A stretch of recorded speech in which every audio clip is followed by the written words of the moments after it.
Hello there, Libras. Welcome to your tarot reading. And either way, I hope this video finds you well.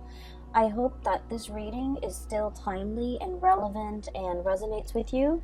And I hope that you can, get whatever you need in terms of guidance. And that I hope this video finds you in a good space, okay? I feel like everything that is pulled, all the cards that are shown up here in the spread, really denotes to me a relationship reading, okay? And for those of you who have been watching me for the past, couple of years, I don't do exclusive love relationship readings, but I do feel that this is coming out as such, okay? And I also feel like there might be a lot of different people that you're dealing with as well, like either a lot of options, or some of you are dealing with this person, others are dealing with this person, others this person, and so on and so forth. So the reading seems to be like this, okay? The center is you, and then you have like these 4 other people that you're dealing with. That's what it feels like to me. So I'm going to relay some messages or images that came through when I was shuffling, and then we'll unpack these messages and see how it plays out in the cards, okay? So you've got some, I want to say vivid, very vivid images that came through. First of all, the first image that I saw is, I see this man. He's probably like around 45 to 50 years old. He's wearing like a flannel shirt, okay? And he's wearing a coat, a very practical earth tone coat, and denim jeans and a pair of work boots. He's in his driveway, and he's shoveling snow. So he's shoveling snow, and it's it's not fun work. It's heavy duty labor, but there's a lot of snow piled up in front of his truck, and he's trying to take his truck somewhere. So he's shoveling snow, and it seems like he's been at it for like 20 minutes. His face is a little bit red from the cold. His nose is like, starting to run, and it's also like turning red from breathing in the cold air. He finally succeeds, and then he stands up and he kind of leans his weight on his shovel, and he's feeling a little bit of pain shooting down his legs, okay? And I feel like this might be the right side, like the right leg, around the hip area. So I'm thinking something similar to like sciatica, or just something like I don't feel like it's a pulled muscle. I feel like it's a pre-existing spot, okay? So then he puts away the shovel. He's finally able to clear the driveway so that he can move his truck. He gets into his truck, and then he drives to this little diner. So through this, I guess, like moving picture, I feel like he's just going through the motions, okay? Going through the motions. It's cold, it's snowing, and he's just, trying to get someplace warm. He goes to this diner where he goes every day to have his breakfast. And so he sits down at I guess it's kind of like the counter. This is not a bar, so it's kind of like the counter. And he gets his coffee, he gets his, eggs and whatever. Eggs and bacon and whatever, like a hard, sturdy man like him would get for breakfast, and straight black coffee. And there's a woman behind the counter. So it seems as if he goes to this diner a lot because the woman's there, inadvertently, because she makes good coffee, because she's also quite attractive. And I also feel like she's significantly younger than him, okay? By significantly younger, I would say 10 years or more younger than this man, okay? She's pretty, and she's young, and she's really just bubbly, and she's like everything that you could hope for, when you have a gray day and she's serving you food, okay? So she's behind the counter, and she's just like, I saw you kind of limping when you walked up in here. What's going on? And then he touches the side of his hips, like on the right side. He's all like, oh, it's a pre-existing condition. Okay, so that's what he says. And then I kind of hear his thoughts where he's thinking like the cold triggers it, or it's every time around this, every year around this time, it bothers me. So he's thinking that. He doesn't tell her, but he's thinking that.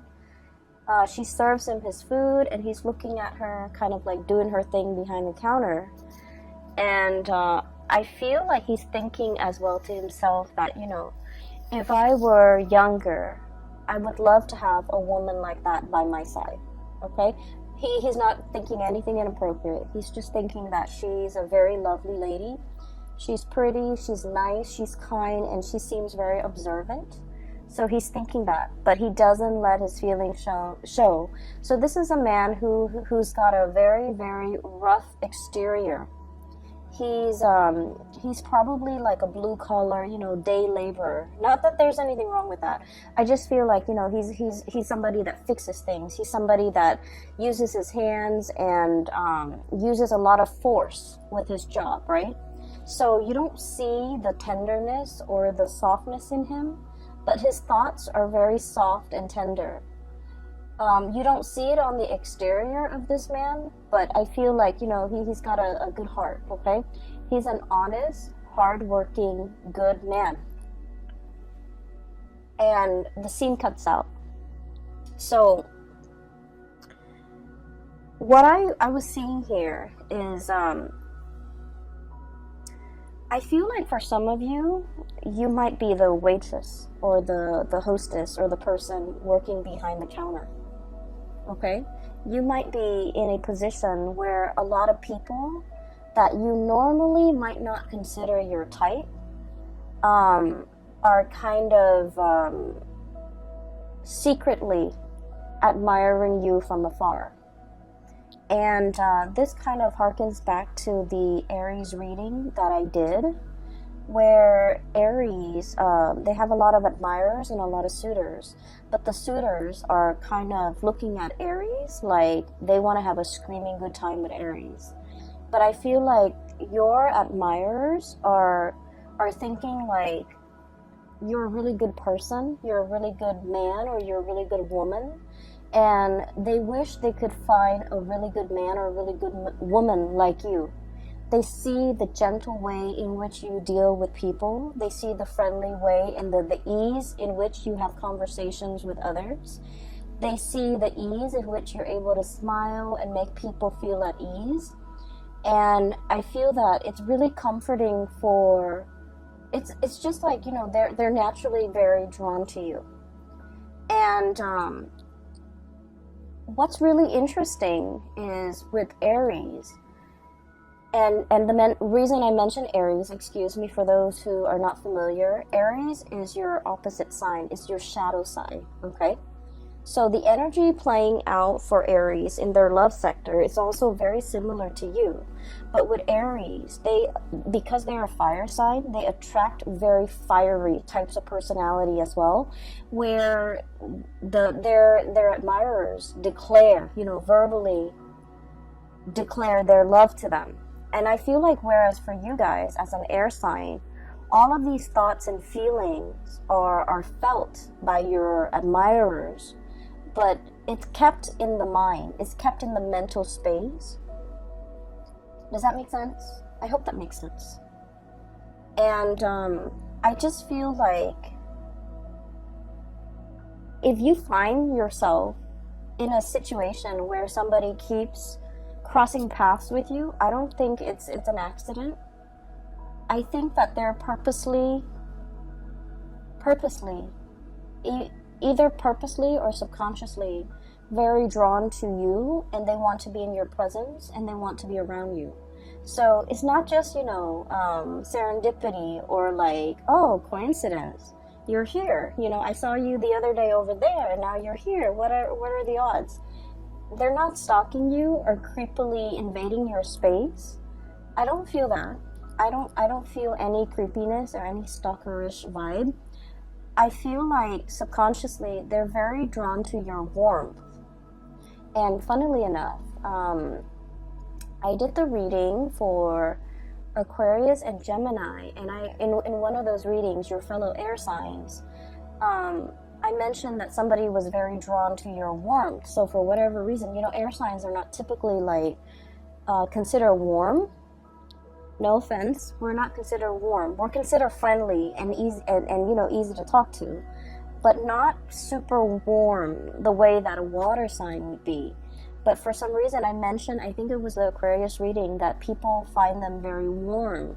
So there's something happening in the month of December. It's bringing out your caring, nurturing, warm side, and it's making it very visible. But I digress. Either way, I'm going back to this image, and there's another message that came through, so let me relay that before I forget. This man is a habitual, like, patron of this diner, okay? So he might have started going there before the waitress or the hostess works there. Or he might have started going, so I don't know the ins and outs of that. But I just feel like he props himself right by the counter under the guise of, you know, it being convenient because he's there by himself. But because he enjoys chatting with and looking at this woman. And so I feel like, you know, it's not a coincidence. If you keep seeing somebody mulling around or in your vicinity, or like you constantly run into them, I feel that they're energetically thinking about you and drawn to you and admiring you. And I also feel like they're definitely interested, but the way in which they show their affection, they might be a little bit rough around the edges. They might not feel like they're good enough for you, or they might not feel like they're your type, okay? They might not feel like they might not feel like the feelings are mutual from your end, and so they never say anything, okay? So that's just what I saw first. So for those who are single, you know, give people a chance, because I'm seeing here there might be a really good man or a very good woman in your environment that would be a very suitable relationship partner for you. Not only that, for those of you who are looking for like a serious partner, somebody you want to spend the rest of your life with, I feel like there's somebody here that wants to go the distance, you know? They'd rather be single than be in the wrong relationship, right? So it's not someone who's desperate for a relationship. They know themselves. They know what works for them. So they'd rather be with you rather than, you know, just date around and be in bad relationships. So I feel, in a way, this person might have entered your radar, but might have not caught your attention because they might not have felt like, you know, that they're your type. And you might have like working relationship with them where you just never thought it was possible that there might have been romantic feelings or romantic thoughts or, you know, inclination from their end to want to date you. So I feel like it's like I don't want to say a misconnection because, you know, the person's always there, but I feel like, you know, the feelings are never talked about, okay? So there's a really good man or a really good woman in your midst. And so, you know, keep your eyes out if you're single, okay? So, having said that, let's talk about these 4 characters. First of all, for those of you who okay, so let me try to remember that image that I saw here. Okay, there's a message here. Something it's like he said, and the words that he said really resonated. Like, every year around this time, it bothers me, okay? So he's talking about like a physical discomfort. But I feel like for many of you, it's not just a physical discomfort. It's something that gets triggered every now and then, every holiday season, every time of the year, or even, you know, every change in weather, okay? So we're in the month of December. It is the winter time in the northern hemisphere. So I feel like something is being triggered either seasonally, thematically. Maybe it's the holiday season and we're being triggered by our parents. But I feel like it's a situation where it's uncomfortable physically, and then it becomes uncomfortable kind of emotionally. Okay? And so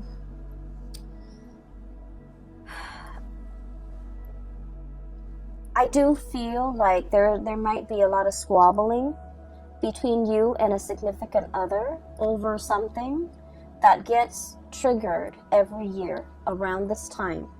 For some of you, this could have to do with, the blending of the family, co-parenting. Do we send the kids to this place or do we send the kids to the other place? If you're in like blended family, that also becomes a source of contention. Do I take my kids or do my ex get to keep the kids for these major holidays? Do I spend, time with my new wife, my new husband and their kids? Or do I spend my holidays with my ex and my child with the ex? So it's like complicated, okay? Things are complicated. And so I feel like something is recurring. And then I also feel for many of you, the message that I'm getting here is just because there is conflict amongst people, it doesn't mean that the love is not there. Does that make sense? I hope that makes sense to you, because that's what chose to come out. So that's what like just kind of oozed out. So I feel like it's kind of telling you, if you're dealing with somebody and every single time you talk about this one topic, it triggers conflict, it triggers like disagreement, it triggers lack of consensus, it just triggers like really raw emotions within you and then within that other person. And just because it does that, it doesn't mean that there is zero compatibility. It's just you feel really strongly about this topic, they feel really strongly about this topic. This might just be a hot trigger topic for you and this person. It doesn't mean that it's the end of the world, and it doesn't mean that, you guys are doomed, okay? It doesn't indicate to me that this is a sign, this is not the person for you to be with. That's not what it's saying.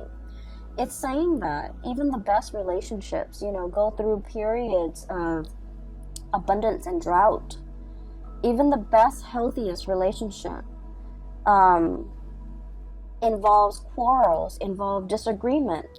And actually, a dose of disagreement strengthens a relationship, okay?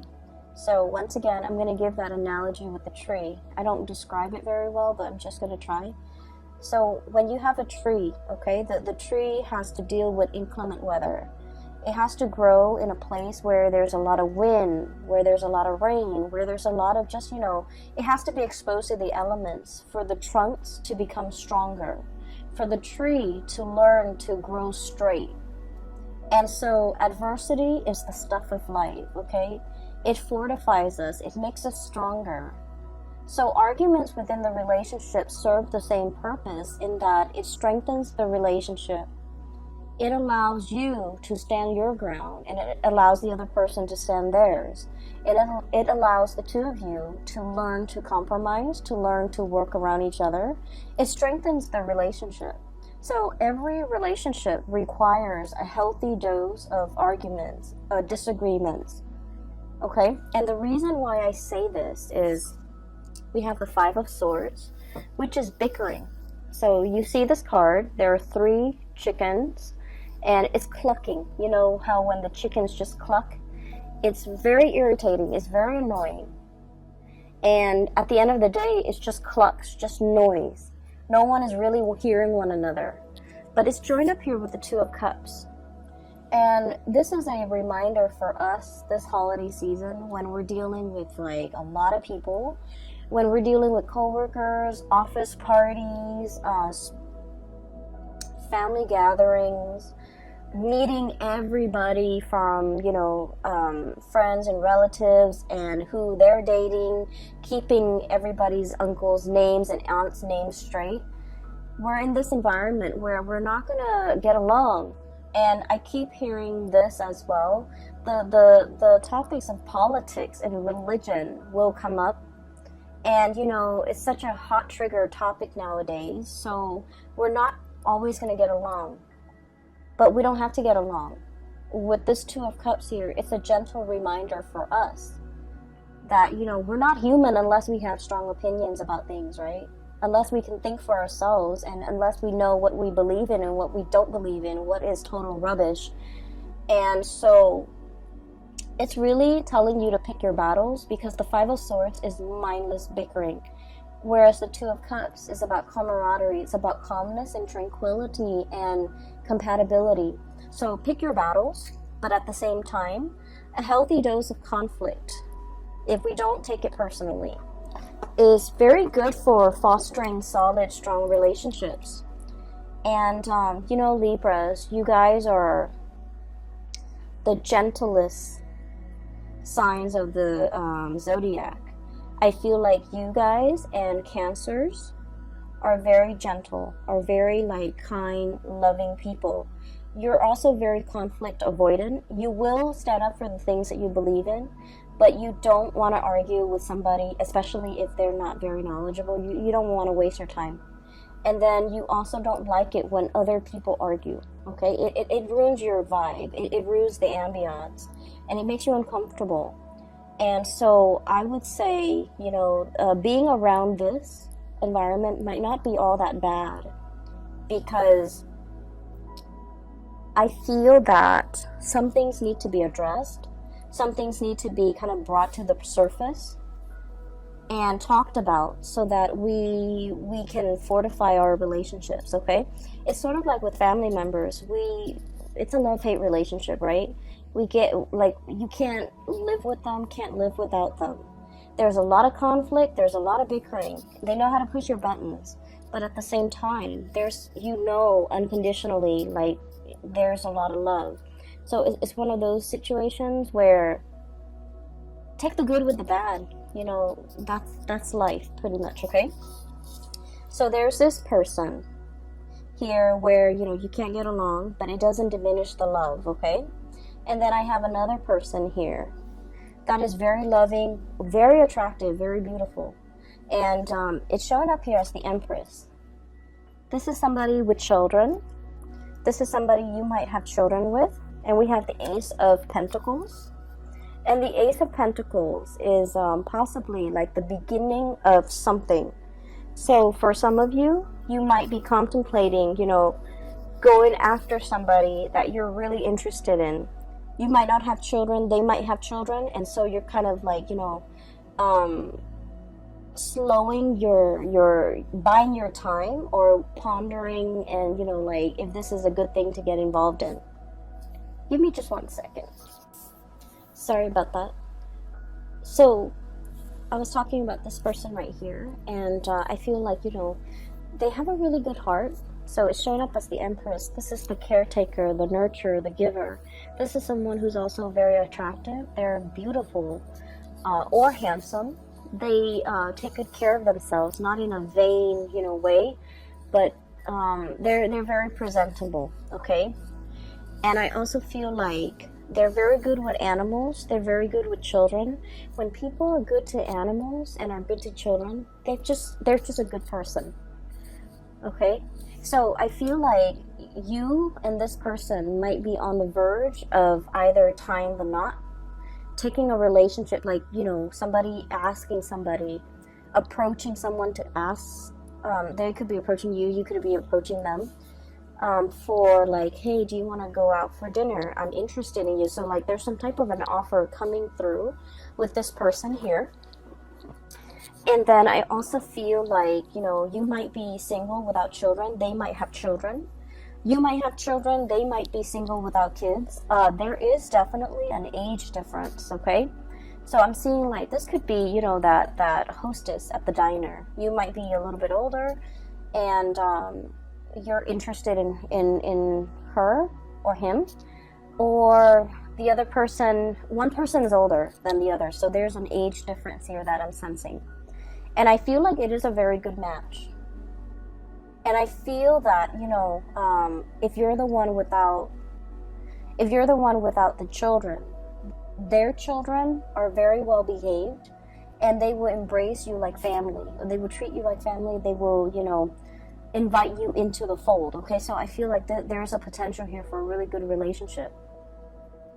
I also feel as well, these two characters can be enmeshed or can be the same person.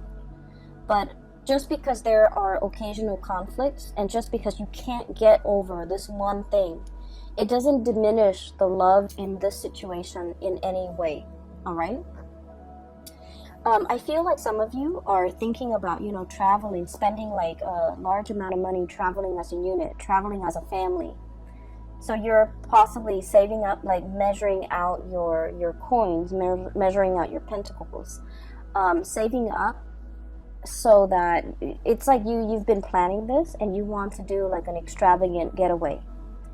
And I also feel like you might be doing this with your whole family, with siblings, brothers, sisters, mom, dad, grandparents even. Like it's an extravagant type of a trip, a get-together, a getaway. And I feel that it's going to be picture perfect, okay? I have here the Ten of Pentacles, generational wealth. It's resting on top of the Justice card.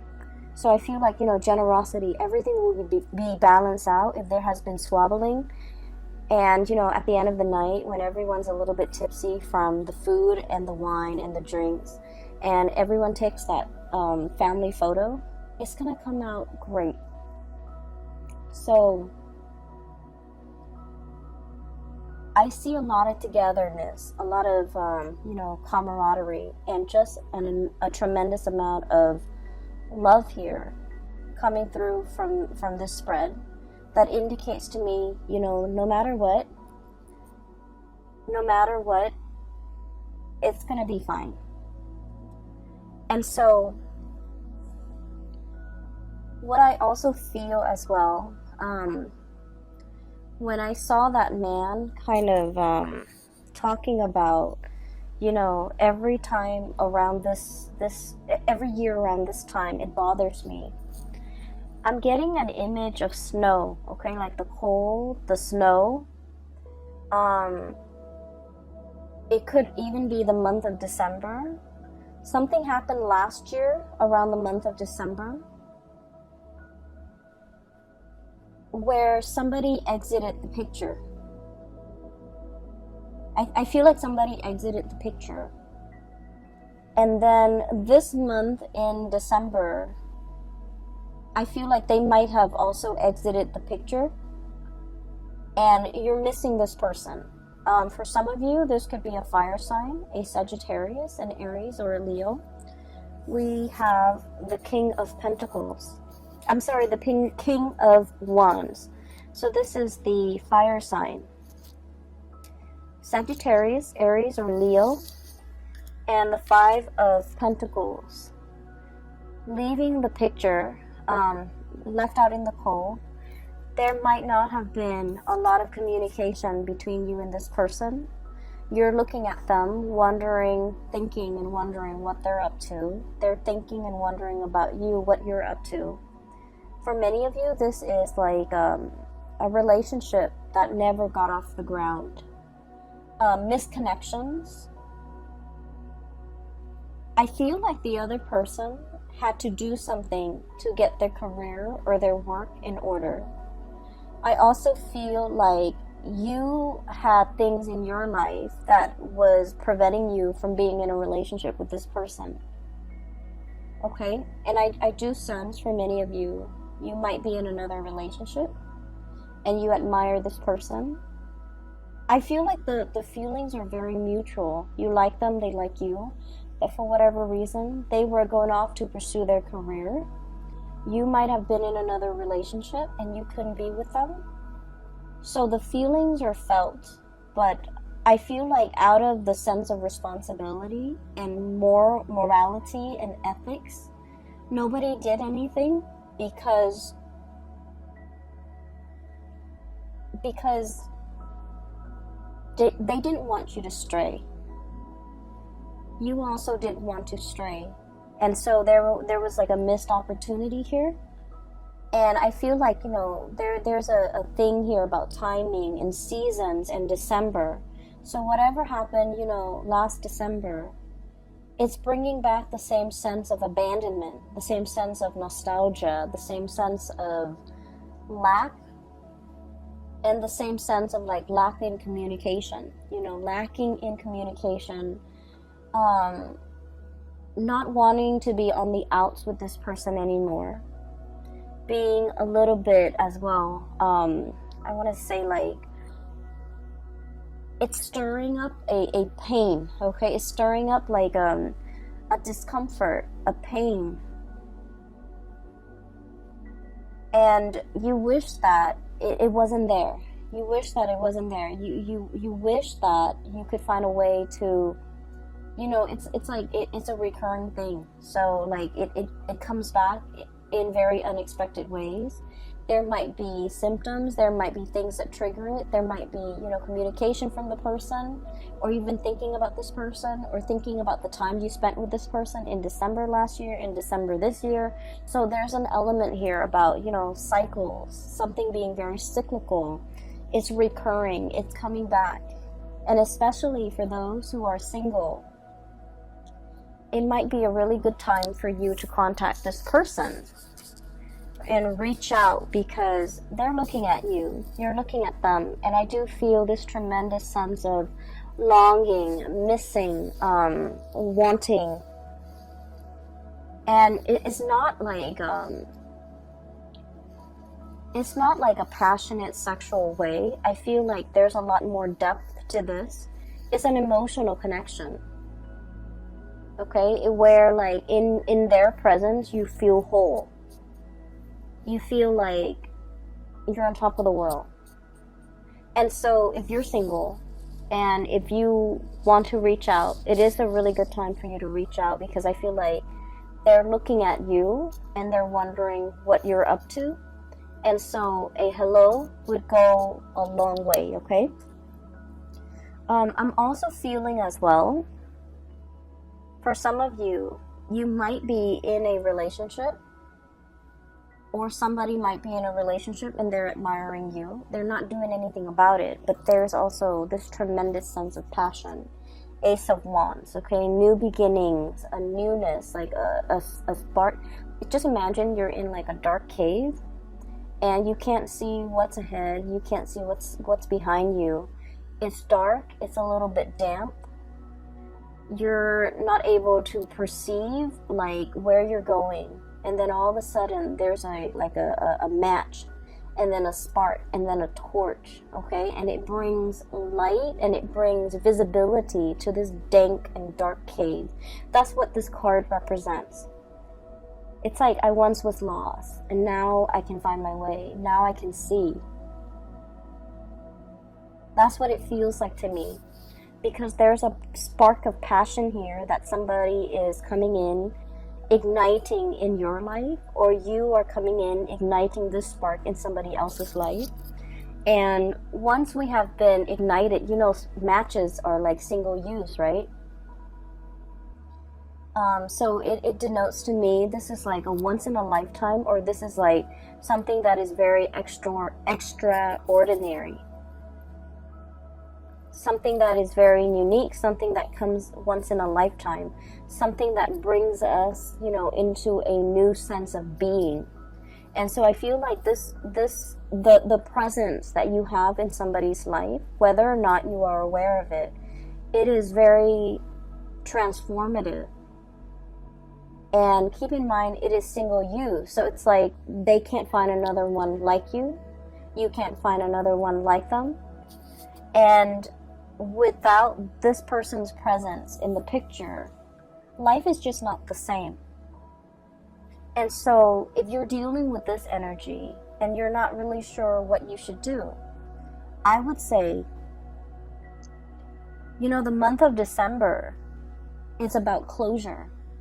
It's the last month of the year, And so it's a really good time for us to tie up loose ends. It's a really good time for us to kind of like, so it's like you're hitting the end, right? So you can't really procrastinate anymore. So it would benefit everybody, I feel. Wrap up loose ends, say what needs to be said. Don't carry the energy into the next year. Don't carry the regrets. Don't carry the, I wish I could have reached out. I wish, we could have been communicating. I wish I could spend the holidays with this person. I wish I could see this person. We don't want any of that lingering into the new year, the 2020 time frame. So there's a lot of opportunities here, and there's just like undercurrent. There are a lot of different stories that are coming through. And the undercurrent is constantly, there's a lot of emotions, there's a lot of love, there's a lot of reciprocity here with this major arcana, the Justice card. And so everything that's on top is like the facade. The waters run really deep. The spiritual connection, the emotional connection, the love, the consideration, the kindness that emanates from the other person to you and you to them, vice versa. It's in a very human, caring way. And so I feel like whatever it is, don't leave things unsaid. Don't leave things unfinished. Wrap up loose ends. Complete them. And decide for yourself who is worth bringing into the future with you. Because you have a lot of loose ends, it seems. And we want a new start for 2020, okay? So the last card that I want to look at here is the Queen of Pentacles. And I mentioned before, I feel like some of you might be in a relationship and you're like physically very attracted to another person outside the relationship.